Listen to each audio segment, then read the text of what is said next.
సుజాత గారు అంటే జరిగిందంటే తప్పులు అనేది ఒకటి తప్పులు అనేది జరుగుతాయి, ఏ ప్రభుత్వం ఉన్నప్పుడు కూడా చిన్న చిన్న తప్పులు అనేది కామన్ జరుగుతాయి. కానీ ఇప్పుడు అధికారం మీరు ఉన్నారు కాబట్టి దాన్ని సదుపాటు చేస్తే అయిపోయేది అనేది వారు చెప్తున్నారు. నవీన్ గారు, చిన్నది గోరంతనో కొండంత రిపేర్ కి గోరంత ఖర్చు జరిగేది కాదు కదా. ఇది ఏదైనా చిన్న చిన్న తప్పిదాలు అని అంటే ఏదైనా చిన్న మనం హైదరాబాద్ లో ఏదైనా చిన్న ఫ్లైఓవర్ పోతే ఏదైనా కూలిపోయిందంటే సరే దానికి అక్కడ ఏదైనా ఇంజనీర్ పొరపాటో లేకపోతే అనుకోకుండా జరిగినటువంటి ఇన్సిడెంటో అని అనుకొని దాన్ని సరిదిద్దుకొని వచ్చిన ప్రభుత్వం చేయడానికి ప్రయత్నం చేస్తుంది, చేస్తుంది కూడా.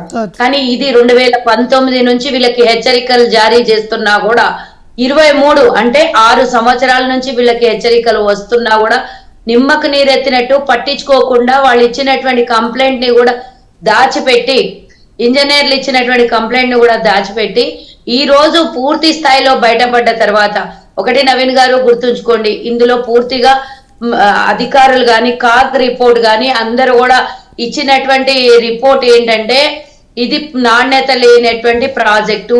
ఇది ఒకవేళ ఇప్పుడు మళ్ళీ మనం ఏదైనా రిపేర్ చేయాలి అని అంటే 100 కోట్లతో కూడుకున్నది. సరే 100 కోట్లు పెట్టినా కూడా నిలబడుతుందా అని అంటే దాని మీద నమ్మకం లేదు. ఇది ఉంటుంది, అదే వైట్ ఎలిఫెంట్ అంటాం చూడండి మన భాషలో, ఆ వైట్ ఎలిఫెంట్ లాగా మారినటువంటి కాళేశ్వరం. దీన్ని ఉంచుదాము అంటే మళ్ళీ దానికి రిపేర్ చేయాలి, రిపేర్ చేస్తే 100 కోట్లు ఖర్చు అవుతాయి.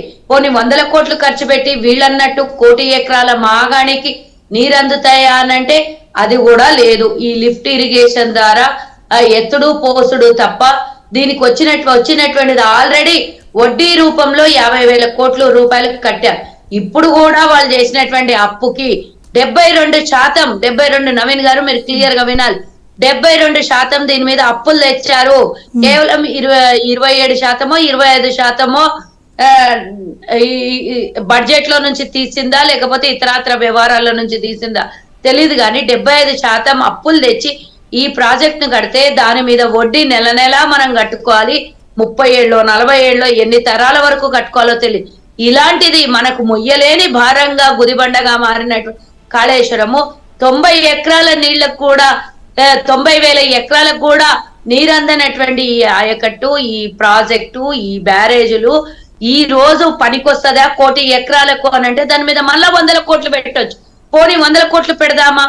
ఈ రోజు ప్రభుత్వ ఖజానాలో రూపాయి లేకుండా ఖాళీ చేసినటువంటి గత ప్రభుత్వము ఈ రోజు రాగానే మేము ఇచ్చినటువంటి హామీల పథకాలకు డబ్బు కావాలి, జీతాలకు డబ్బు కావాలి, మీరు చేసినటువంటి అప్పులకు వడ్డీలు కావాలి, రాష్ట్రం అయోమయ స్థితిలో పెట్టి మేము ఇన్ని సదురుకుంటూ ప్రతి ఒక్క ఖర్చుని కూడా పొదుపుగా వాడుతూ చిన్న చిన్న ఖర్చులు పెద్ద పెద్ద ఖర్చులు కూడా ఆలోచించి ఖర్చు పెడుతున్నటువంటి మా ప్రభుత్వం ఈ రోజు ఇప్పటికిప్పుడు 100 కోట్లు తేవాలి. కానీ నేను అడుగుతున్నా, మీరు కాంట్రాక్ట్ విషయంలో ఈ బ్యారేజ్ డ్యామేజ్ అవుతుంది అని మీకు తెలిసినా కూడా దీన్ని తప్పించుకొని ఆనాటి కాంట్రాక్టర్లతో ఎందుకు ఒప్పందం చేసుకోలేదు? ఈ ఒప్పందం ప్రకారం వాళ్ళేమంటున్నారంటే ఎల్ఎన్టీ వాళ్ళు మాకు ఎలాంటి సంబంధం లేదు, మేము దీంట్లో 1 రూపాయి కూడా మేము మళ్ళీ ఖర్చు చేయము, ఇది ఆల్రెడీ కాంట్రాక్ట్ ఉన్నటువంటి విషయమే, ఈ రోజు మేము దాని మీద మేము మళ్ళీ రిపేర్లు చెయ్యము, ఏదైనా ప్రభుత్వమే ఎవరు పెట్టుకుంటారో మాకు సంబంధం లేదు, మేము మాత్రం దీని మీద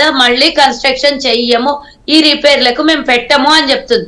మరి ఆనాడు ప్రాణహిత చెవెళ్ల మీద 38,000 కోట్లతో నిర్మాణంతో పూర్తయ్యేటటువంటి ప్రాణహిత చెవెళ్ల ప్రాజెక్ట్ ని పక్కన పడేసి 10,000 కోట్ల రూపాయలు ఖర్చు అయ్యి 30% కంప్లీట్ అయినటువంటి చెవెళ్ల ప్రాజెక్ట్ ని అది గ్రావిటీ ద్వారా పూర్తయి లక్షల ఎకరాలకు 15 లక్షల ఎకరాలు ఎంతో నాకు గుర్తులేదు ఎకరాలకు నీరందేటటువంటి ప్రాజెక్ట్ ని పక్కన పడేసి రీడిజైన్ పేరుతో మళ్ళీ 1,00,000 కోట్లు ఖర్చు పెట్టి దీని మీద వచ్చింది లేదు. 1,00,000 కోట్లు ఖర్చు పెడితే 1,00,000 ఎకరాలకు సాగు వారు చెప్పేది ఏంటంటే ముఖ్యంగా, కానీ ఆనాడు కాంగ్రెస్ ప్రభుత్వం అధికారం ఉన్నప్పుడు కూడా రైతులు చాలా ఇబ్బందులు పడ్డారు, విద్యుత్ సంబంధించిన సమస్య కూడా చాలా వరకు ఉండేది.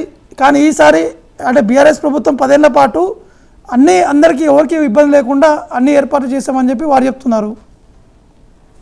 అంటే మీరు మీద మెరుగు లోపల పురుగు అంటాను చూడండి, పైన యాక్టింగ్ చేశారు, లోపలంతా మొత్తం డ్యామేజ్లు అన్ని. ఇప్పుడు ఒకవేళ మీరన్నట్టు మీరేమన్నా చేసినామంటే వాళ్ళు అంటారు అప్పుడే వాగులు ఎండిపోయినాయంట, నదులు ఎండిపోయినాయంట, చెరువులు ఎండిపోయినాయంట. 3 నెలలకేనా అన్ని ఎండిపోతాయి? అంటే ఏం మాట్లాడతారో వాళ్ళకే తెలియదు ఏం అంటే మీ పాపం అంతా తీసుకొని వచ్చి మా నెత్తి మీద ముడిగట్టేసి ఇది కాంగ్రెస్ చేసింది, ఈ కాంగ్రెస్ తప్పిదాలు ఏం చేసి మీరు ఆనాడు వర్ష ప్రభావితం ఎక్కువగా ఉండడం వల్ల భూసారం నీటి మట్టం పెరిగి పంటలు బాగా పండినాయి.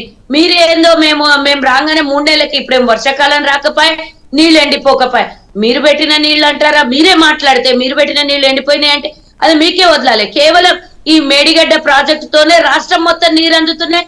ఓసారి దీనికి సపరేట్ డిబేట్ పెట్టండి నవీన్ గారు, మాట్లాడతారు. ఎన్ని లక్షల ఎకరాలకి, 2 కోట్ల ఎకరాలక, 1 కోటి ఎకరాలక, 15 లక్షల ఎకరాలక, పోనీ 1,00,000 ఎకరాలకు తర్వాత నన్న 1 ఎకరం అదనంగా నీరు అందించిర్రా?